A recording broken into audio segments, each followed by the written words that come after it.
சேலத்தில் முதலமைச்சர் மு.க.ஸ்டாலின், தேமுதிக பொதுச் செயலாளர் பிரேமலதா, மக்கள் நீதி மய்யம் தலைவர் கமல்ஹாசன் ஆகியோருடன் நடைபயணம் மேற்கொண்டுள்ளார்.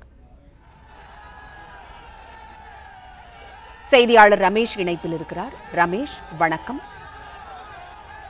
முதலமைச்சர் பேரணியில் பிரேமலதா, கமல்ஹாசன் ஆகியோரும் பங்கேற்றுள்ளனர். விவரங்களை சொல்லுங்கள்.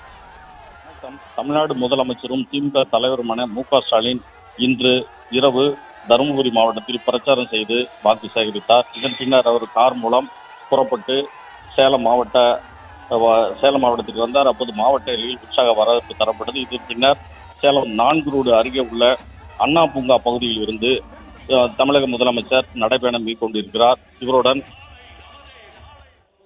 தேமுதிக பொதுச் செயலாளர் பிரேமலதா விஜயகாந்த் மற்றும் மக்கள் நீதி மய்யம் தலைவர் கமலஹாசன் ஆகியோரும் நடைபயணம் மேற்கொண்டிருக்கிறார்கள். அண்ணா பூங்காவில் புறப்பட்ட நடைபயணம் பெரியார் மேம்பாலம் வழியே தற்போது சென்று கொண்டிருக்கிறது. இதில் சேலம் மாவட்டத்தில் போட்டியிடும் வேட்பாளர்கள் மற்றும் கூட்டணி கட்சி நிர்வாகிகள், தொண்டர்கள், குறிப்பாக பல்வேறு பகுதியிலிருந்து மகளிர் திரளாக வந்து இந்த பேரணியில் கலந்து கொண்டிருக்கிறார்கள்.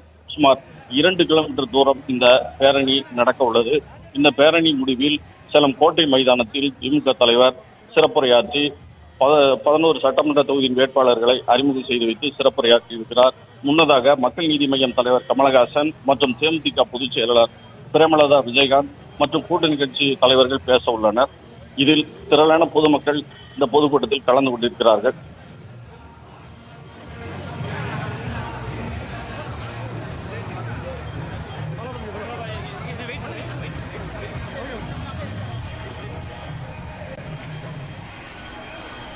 சாலையில் நடந்து சென்று திமுக மற்றும் கூட்டணி வேட்பாளர்களுக்கு வாக்கு சேகரிக்கிறார் முதலமைச்சர் மு.க.ஸ்டாலின். அண்ணா பூங்காவிலிருந்து மாவட்ட ஆட்சியர் அலுவலகம் வரை பேரணி தொடர்ந்து கொண்டிருக்கிறது. விவரங்களை சொல்லுங்க ரமேஷ். வணக்கம். திமுக தலைவர் தற்போது சேலத்தில் நடைபயணம் மேற்கொண்டு நடந்து சென்றபடி உள்ளார். இவருடன் மக்கள் நீதி மய்யம் தலைவர் கமலஹாசன், தேமுதிக பொதுச் செயலாளர் பிரேமலதா விஜயகாந்த் ஆகியோரும் சென்றபடி உள்ளனர். சுமார் அண்ணா பூங்காவில் புறப்பட்ட இந்த நடைபயணம் சுமார் 2 கிலோமீட்டர் தூரத்திற்கு செல்ல உள்ளது.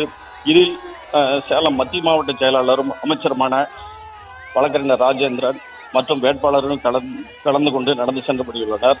இந்த நடைபயணம் முடிந்ததும் சேலம் கோட்டை பகுதியில் பிரமட்ட பொதுக்கூட்டம் நடக்கிறது. இதில் திமுக தலைவர் சிறப்புரையாற்ற உள்ளார்.